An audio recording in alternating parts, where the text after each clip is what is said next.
ಎಲ್ರಿಗೂ ನಮಸ್ಕಾರ boss, welcome back to Sagar story. Stop fact cricketing updates ಎಲ್ಲರಿಗೂ ಸ್ವಾಗತ. ಮೊದಲನೇ ಅಪ್ಡೇಟ್ಗೆ ಹೋಗುವಂಥ ಸಮಯ. ನಿನ್ನೆಯಿಂದ ಆಗ್ತಾ ಇರುವಂಥ ಸೀನು ಅದೇ. ಮುಂಬೈ ಇಂಡಿಯನ್ಸ್ ಮಾರದಂಥ ನಿರ್ಧಾರ ಇದೆ, ಹಾರ್ದಿಕ್ ಪಾಂಡ್ಯ ಅವ್ರು ತೊಗೊಂಡಂಥ ಡಿಸಿಷನ್ ಅಂತೆಲ್ಲ ಸಿಕ್ಕಾಪಟ್ಟೆ ಸೀನ್ ಆಗಿತ್ತು ನಿನ್ನೆಯಿಂದ. ಬಟ್ ಇವಾಗ ಮಹಿಳಾ ಜಯವರ್ಧನ್ ಅವರು ಅಫಿಷಿಯಲ್ ಅಪ್ಡೇಟ್ನ ಕೊಟ್ಟಿದ್ದಾರೆ. ನಾನೇ ಮಹಿಳಾ ಜಯವರ್ಧನೆ, ನಾನು ಮಾಡಿದ್ದು ಮೂನ, ಹಾರ್ದಿಕ್ ಪಾಂಡ್ಯ ಅಲ್ಲ.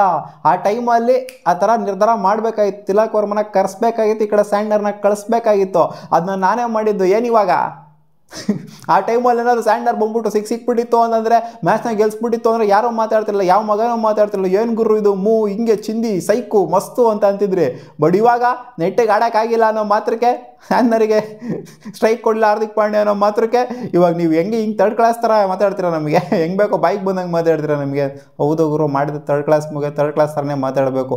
ಇನ್ನೇನಲ್ಲಿ ಹೊಗಳಕ್ಕೆ ಆಗುತ್ತೆ. ಅದು ಮಹಿಳಾ ಜಯವರ್ಧನೆ ಮಾಡಿರಲಿ, ಹಾರ್ದಿಕ್ ಪಾಂಡ್ಯನೇ ಮಾಡಿರಲಿ, ಮತ್ತೊಬ್ಬರು ಮಾಡಿರಲಿ, ಮಗದೊಬ್ಬರು ಮಾಡಿರಲಿ, ತಿಲಕ್ ವರ್ಮಾ ಅಂತ ಬ್ಯಾಟ್ನ ಕರ್ಸ್ಬಿಟ್ಟು ಸ್ಯಾಂಡರ್ನ ಕಳಿಸ್ತೀರಾ ಅಂತಂದರೆ ಅದು ಥರ್ಡ್ ಕ್ಲಾಸ್ ಅಲ್ಲ, ಚಪ್ಪರ್ ಮೂವ್ ಅದು. ಅಪೀಟ್ ಬಿಟ್ಟು ಹಾರ್ದಿಕ್ ಪಾಂಡ್ಯ ಕೂಡಿಸ್ಬಿಟ್ರ ರೋಹಿತ್ ಶರ್ಮಾನ ನೆನ್ನೆ ಅಂತ ಎಲ್ಲ ಸಿಕ್ಕಾಪಟ್ಟೆ ಸೀನ್ ಆಗ್ತಿದೆ. ಸ್ವಲ್ಪ ರೂಮರ್ಸ್ಗಳೆಲ್ಲ ಹರಿದಾಡ್ತಿತ್ತು ನೆನ್ನೆ, ನೋಡಿದೆ ಸೋಷಿಯಲ್ ಮೀಡಿಯಾದಲ್ಲ. ಹಾರ್ದಿಕ್ ಪಾಂಡ್ಯ ಕೂಡಿಸ್ಬಿಟ್ರಂತೆ, ರೋಹಿತ್ ಶರ್ಮಾ ಆಡ್ತಲ್ಲ ನೆಟ್ಟಿಗೆ ಅಂತ, ಹಂಗೆ ಅಂತೆಲ್ಲ ಸುಮಾರು ಜನ ಹೇಳಿದಾರೆ.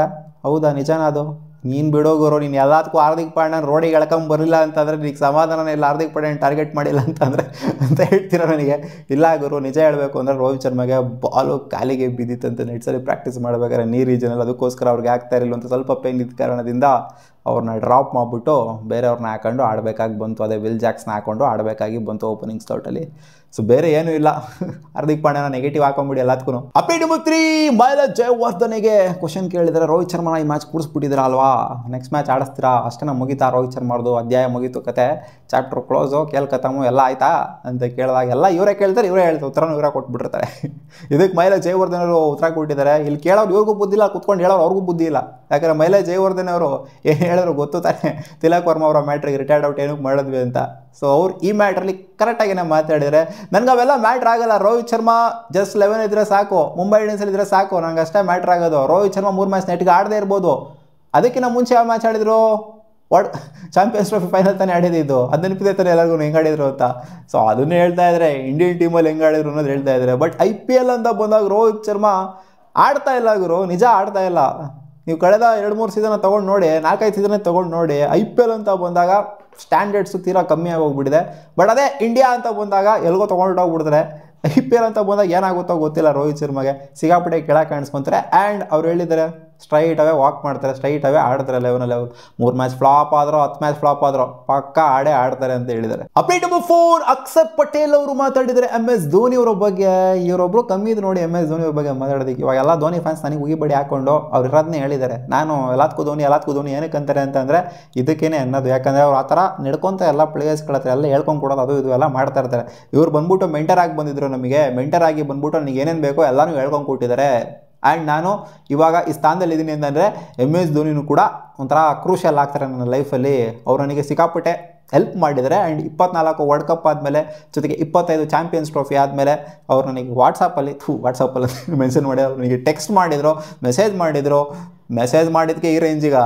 ಇನ್ಯಾರೋ ಸರಿಯಾಗಿ ಹೇಳ್ಕೊಂಡು ಕೊಟ್ಬಿಟ್ರೆ ಇನ್ಯಾವ ರೇಂಜ್ಗೆ ಗುರು ಅಂತ ಹೇಳ್ತೀರ. ಇಲ್ಲ, ಹೇಳ್ಕೊಂಡು ಕೊಟ್ಟಿದ್ರಂತೆ, ಏನೇನು ಹೇಳ್ಕೊಂಡು ಕೊಟ್ಟಿದ್ರು ನಮಗಂತೂ ಗೊತ್ತಿಲ್ಲ. ಒಟ್ಟಲ್ಲಿ ಹೇಳ್ಕೊಂಡು ಕೊಟ್ಟಿದ್ದಾರಂತೆ, ಅಷ್ಟೇ ಹೇಳಿರೋದು. ಚೆನ್ನಾಗಿ ಬುದ್ಧವಾದ ಹೇಳಿದಾರಂತೆ. ಸೊ ಅದಕ್ಕೋಸ್ಕರ ಈ ಒಂದು ಸ್ಟೇಜಲ್ಲಿ ಇದರಂತೆ. ಆ್ಯಂಡ್ ನೋಡಿ, ಇವ್ರ ಮೇಲೆ ಇವಾಗ ಗೆಲ್ಲ ಥರ ಆಗೋಗ್ಬಿಡೈತಲ್ಲ ಇವರು ಸೀನು. ಇವತ್ತು ಡೆಲ್ಲಿ ಕ್ಯಾಪಿಟಲ್ಸ್ ಗೆದ್ರು ಅಂತಂದರೆ ಇವಾಗ ಇವ್ರು ಹೋಗ್ಬಿಟ್ಟು ಅವ್ರಿಗೆ ಹೇಳ್ಕೊಂಡು ಕೊಡ್ಬೇಕಾ ಅನ್ನೋ ಥರ ನನಗೆ ಅನ್ನಿಸ್ತೈತೆ. ಇಲ್ಲೇ ಹಿಂಗೆ ಆಡ್ರು ಹಂಗಾಡ್ರು ಅಂತ ಋತುರಾಜ್ ಗಾಯಕ್ವಾಡ್ಗೆ ಅವ್ರಿಗೆ ಎಲ್ಲ ಹೋಗ್ಬಿಟ್ಟು ಅಕ್ಷರ್ ಪಟೇಲ್ ಹೇಳ್ಕೊಂಡು ಕೊಡಬೇಕು ಅನ್ನೋ ಥರ ಕಾಣಿಸ್ತಿದೆ ಸೀನ್ ನೋಡ್ತು ಅಂತಂದರೆ.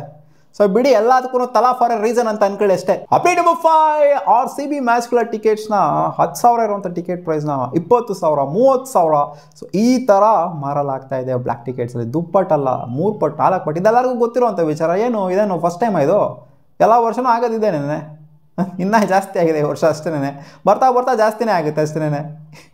ಆಫ್ಲೈನ್ ಟಿಕೆಟ್ಸ್ಗಳನ್ನು ಸಿಗೋದೇ ಇಲ್ಲ, ಆನ್ಲೈನ್ ಟಿಕೆಟ್ಸ್ಗಳು. ಸೊ ಒಂಥರ ಆನ್ಲೈನ್ ಆಗಿರೋದು ಇನ್ನೂ ಆಟಗಳು ಜಾಸ್ತಿ ಸ್ಟಾರ್ಟ್ ಆಗಿ ಹೋಗ್ಬಿಟ್ಟಿದ್ದು. ಮುಂಚೆ ಆಫ್ಲೈನ್ ಆಗಿರೋ ಸ್ವಲ್ಪ ಅಟ್ಲೀಸ್ಟ್ ಫ್ಯಾನ್ಸ್ಗಳಿಗೆ ಹೋಗ್ಬಿಡಲ್ಲ, ಕ್ರೌಡಲ್ಲಿ ನಿಂತ್ಕೊಳಕ್ಕಾದ್ರೂ ರೋಡಲ್ಲ ನಿಂತ್ಕೊಳ್ಳೋರಲ್ಲ, ಅದಕ್ಕಾದ್ರೂ ಕೊಡೋರು ಸ್ವಲ್ಪನಾದರೂ. ಇವಾಗ ಕ್ರೌಡು ಎಲ್ಲ ಏನಿಲ್ಲ, ರೋಡಲ್ಲೆಲ್ಲ ನಿಂತ್ಕೊಳ್ಳಂಗೆ ಇಲ್ವಲ್ಲ ಇವಾಗ ಸೀನು. ಆ ಥರ ಆಗೋಗ್ಬಿಡೈತೆ.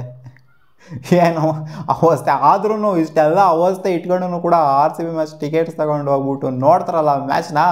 ಸೊ ಅವರಂತೂ ನೆಕ್ಸ್ಟ್ ಲೆವೆಲ್ ಫ್ಯಾನ್ಸ್ ಹೋಗರು. ಸಿಗೋಣ ಮುಂದಿನ ವೀಡಿಯೋದಲ್ಲಿ ಗಾಯ್ಸ್. ಇಷ್ಟವಾಗಿತ್ತು ಟಾಪ್ 5 ಕ್ರಿಕೆಟಿಂಗ್ ಅಪ್ಡೇಟ್ಸು. ನಿಮ್ಗೆ ವಿಡಿಯೋ ಇಷ್ಟ ಆಗಿದ್ದು ನೀವು ಲೈಕ್ ಮಾಡಿ, ನಿಮ್ಮ ಯೂಟ್ಯೂಬ್ ಚಾನಲ್ ಸಬ್ಸ್ಕ್ರೈಬ್ ಆಗಿಲ್ಲ ಅಂದರೆ ಸಬ್ಸ್ಕ್ರೈಬ್ ಕೂಡ ಆಗ್ಬೋದು.